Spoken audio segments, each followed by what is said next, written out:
الله الرحمن الرحيم. وعن ابن عباس رضي الله تعالى عنهما قال قال رسول الله صلى الله عليه وسلم: فقيه واحد أشد على الشيطان من 1000 عابد. حدیث نمبر 217 ہے جو حضرت عبداللہ ابن عباس رضی اللہ تعالی عنہما سے منقول ہے۔ حضور نبی اکرم صلی اللہ علیہ وسلم کے چچا زاد بھائی بھی ہیں اور جلیل القدر صحابہ کرام میں ان کا شمار ہے۔ قرآن کریم کی فہم، قرآن کریم کی سمجھ کا اللہ جل شانہ نے خاص ان کا ملکہ عطا فرمایا تھا، اسی لیے ان کی تفسیری نکات یا قرآن کریم کی آیتوں کی تشریح ان کی زیادہ مشہور ہے، بلکہ ایک کتاب بھی ان کی طرف منسوب کی گئی ہے تفسیر ابن عباس کے نام سے، یعنی کسی شاگرد نے ان کے قرآن کریم کی آیتوں کی جو تفسیر ہے جو انہوں نے اپنے شاگردوں کے سامنے بیان کی ہو، وہ آگے منتقل ہوئی اور بعد میں کسی نے اس کو ایک جگہ جمع کر کے تفسیر ابن عباس کے نام سے شائع کر دی، جو آج بھی پائی جاتی ہے۔ خود اگرچہ ان کی براہ راست لکھی ہوئی نہیں ہے، بعد کے لوگوں نے ہی اس کو جمع کیا ہے، لیکن باتیں، ارشادات اور تشریح انہی کی بیان کردہ ہے۔ اللہ جل شانہ نے خاص وصف قرآن کریم کی فہم کا ان کو عطا کیا تھا، جو حضور علیہ السلام کی ایک دعا کا نتیجہ تھا کہ آپ نے ان کے حق میں دعا فرمائی تھی: اللہم فقہہ فی الدین وعلمہ التاویل۔ اے اللہ ان کو دین کی سمجھ نصیب فرما اور قرآن کریم کی تفسیر کا علم ان کو نصیب فرما۔ تو ان سے یہ حدیث مبارک منقول ہے۔ فرماتے ہیں اللہ کے رسول صلی اللہ علیہ وسلم کا ارشاد گرامی ہے کہ فقیہ واحد اشد علی الشیطان من 1000 عابد، کہ ایک فقیہ، دین کی سمجھ رکھنے والا، دین کے احکام اور مسائل کا علم رکھنے والا، شیطان پر 1000 عبادت گزاروں سے زیادہ بھاری ہوتا ہے۔ فقیہ واحد، فقیہ فقاہت کا مطلب ہوتا ہے جس کو اللہ نے دین کے احکام کی سمجھ عطا کی ہے، کہ وہ مسئلے مسائل سمجھتا ہے، شریعت کا مزاج سمجھتا ہے، شریعت کا منشا سمجھتا ہے، بات کو سمجھتا ہے، صرف خالی الفاظ پر اکتفا نہیں کرتا کہ بس اوقات کچھ الفاظ کچھ ہوتے ہیں، مطلب اس کا کچھ اور ہوتا ہے۔ تو ایسا علم رکھنے والے شخص کو فقیہ کہا جاتا ہے۔ فرمایا کہ ایسا فقیہ شیطان پر 1000 عبادت گزاروں سے، عابدوں سے زیادہ بھاری ہوتا۔ تو عابد سے مراد وہ کہ جس کو احکام کا علم نہ ہو، عبادت کا اہتمام تو خوب ہو لیکن احکام کا اس کو اتنا خاص علم نہ ہو۔ اگرچہ یہ بھی نفع سے خالی نہیں ہے، لیکن شیطان پر اس کا اتنا بوجھ نہیں ہوتا جتنا اس آدمی کا شیطان پر بوجھ ہوتا ہے جس کو اللہ نے دین کی سمجھ عطا کی ہو، احکام کا علم عطا کیا ہو، پہچان عطا کی ہو، شریعت کے مزاج سے، احکام کے مزاج سے وہ واقف۔ اور اس کی وجہ یہ بیان کی جاتی ہے کیونکہ جس کو اللہ جل شانہ نے دینی احکام کی سمجھ عطا کی ہو، شیطان کے لیے اس کو بہکانا اور اس کو گمراہ کرنا، غلط راستے میں ڈالنا، غلطی کا شکار بنانا اتنا آسان نہیں ہوتا جتنا کہ ایک عابد، عام عابد کو جس کو احکام کا علم نہ ہو، غلطی پر ڈالنا اور گمراہ کرنا آسان ہوتا۔ شیطان چٹکیوں میں اس کو غلطی کے راستے پر ڈال دیتا ہے، کیونکہ احکام کا علم تو نہیں ہے، لہذا عبادت کی وجہ سے بس اوقات وہ یہ سمجھ بیٹھتا ہے کہ میں تو اب عبادت کی وجہ سے میں اتنا آگے بڑھ چکا ہوں، لہذا جو ذہن میں آتا ہے، جو اس کو سمجھ حاصل ہوتی ہے، وہ اس کے مطابق عمل کر جاتا ہے۔ جبکہ فقیہ وہ دین کی سمجھ اور احکام کے علم حاصل کرنے کی وجہ سے اپنی سمجھ کے بجائے شریعت کے بتلائے ہوئے طریقے پر چلتا ہے اور اسی سمجھ پر اکتفا کرتا ہے جو شریعت کا منشا۔ تو ایسے آدمی کو چونکہ شیطان کے لیے گمراہ کرنا آسان نہیں ہوتا، برخلاف ایک عابد عبادت گزار کے کہ اس کو غلطی کا شکار کرنا، بس اوقات وہ اپنی افہام کی وجہ سے نمازیں بھی غلط کر جاتا ہے، بس اوقات اپنی فہم کی وجہ سے دیگر عبادتیں بھی غلط کر جاتا ہے، تو غلطی کی وجہ سے وہ کچھ کا کچھ کر دیتا ہے، جبکہ جس کو اللہ جل شانہ نے احکام کا علم عطا کیا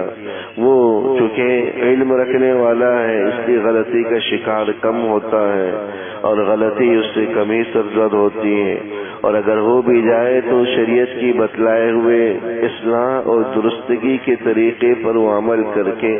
اپنے اس عمل کو یا اپنی اس غلطی کو سدھار بھی سکتا ہے، ٹھیک بھی کر سکتا ہے۔ تو شیطان کے لیے چونکہ اغوا اور شیطان کے لیے بہکانا عابد کا آسان ہوتا ہے، بعض روایات کے اندر آتا ہے ایک بڑے بزرگ گزرے ہیں شیخ عبد القادر جیلانی رحمہ اللہ تعالی، اللہ جل شانہ نے جہاں ان کو عابد بنایا تھا، عبادت گزار بھی تھے، ایسے ہی دین کا علم بھی اور دین کی سمجھ بھی ان کو حاصل تھی، کثرت سے عبادت کا اہتمام کرتے۔ ایک دفعہ شیطان نے ان کو بہکانا چاہا اور رات کی تاریکی میں آیا اور خوب روشنی اس نے کسی ذریعے سے پھیلا دی اور انتہائی تیز روشنی اور چمک ان کے سامنے نمودار ہوئی۔ پھر اس میں سے شیطان نے آواز لگائی کہ میں تمہارا خدا ہوں اور میں تمہارے رب کا نور ہوں، تم نے اتنی عبادت کر لی ہے کہ مزید تم سے کسی عبادت کی ضرورت نہیں ہے، اگر تم عبادت نہ بھی کرو تو کوئی فرق نہیں پڑے گا، تم نے اپنی عبادت کی انتہا کر لی، مزید کی اگر نہ بھی کرو تو کوئی حاجت نہیں ہے، تم بہت عبادت کر چکے ہو، عبادت کا تم نے حق ادا کر دیا، اب اگر نہ بھی کرو تو کوئی فرق نہیں پڑتا۔ اگر کوئی عام فقیہ ہوتا، عام عابد ہوتا جس کو دین کا پتہ نہ ہوتا، سمجھ حاصل نہ ہوتی، تو شاید وہ اس کے بہکاوے میں آ جاتا، گمراہی کا شکار ہو جاتا، لیکن اللہ نے چونکہ علم کا دین کا فہم بھی ان کو عطا کیا تھا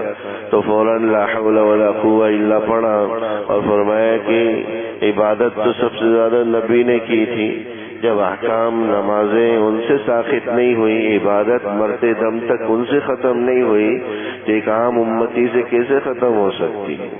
تو ایسا جواب تو ایک وہ آدمی دے سکتا ہے جس کو اللہ جل شانہ نے دین کی فہم عطا کی ہو، دین کی سمجھ عطا کی۔ تو شیطان پر چونکہ اس کو غلطی پر ڈالنا آسان نہیں ہوتا، گمراہ کرنا آسان نہیں ہوتا، وہ دین کی سمجھ کی وجہ سے اپنی غلطی کو سدھار جاتا ہے، سیدھا کر لیتا ہے، تو اس لیے فرمایا کہ شیطان پر 1000 عابدوں سے زیادہ بھاری ہوتا۔ نمازوں میں بھی دیکھ لیں، بس اوقات ایسی غلطی کر جاتے ہیں دین کا علم نہ رکھنے والے، جیسے کہ بعض لوگوں سے سنا کہ کسی آدمی کو تراویح کے اندر، کسی حافظ صاحب کو، اب لوگ تراویح کے اندر یا دیگر چیزوں کے اندر یہ دیکھتے ہیں کہ بھائی کوئی اچھے انداز سے پڑھنے والا ہو تو بس وہ نماز پڑھا دے، حالانکہ تو وہ بھی نماز ہے، اس کے اندر اچھے انداز سے تلاوت کے بجائے یہ چیز مد نظر رکھنی چاہیے کہ اس کو اس کے مسئلے مسائل کا علم بھی ہے نہیں، کل کو نماز کی کوئی ایسی غلطی کر جائے اور جو اپنی غلطی کی وجہ سے وہ صحیح سمجھ رہا ہو اور حقیقتاً نماز لوگوں کی وہ خراب کر رہا ہو۔ تو تراویح کے اندر انہوں نے ایسی غلطی کی حافظ صاحب نے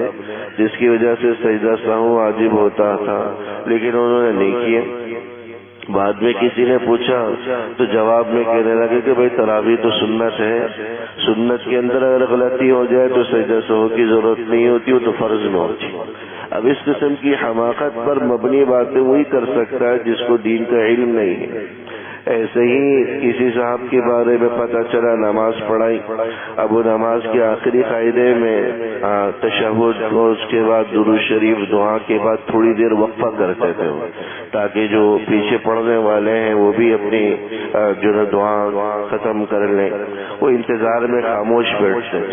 پھر اس کے بعد 1 منٹ کے بعد پھر سلام پھر۔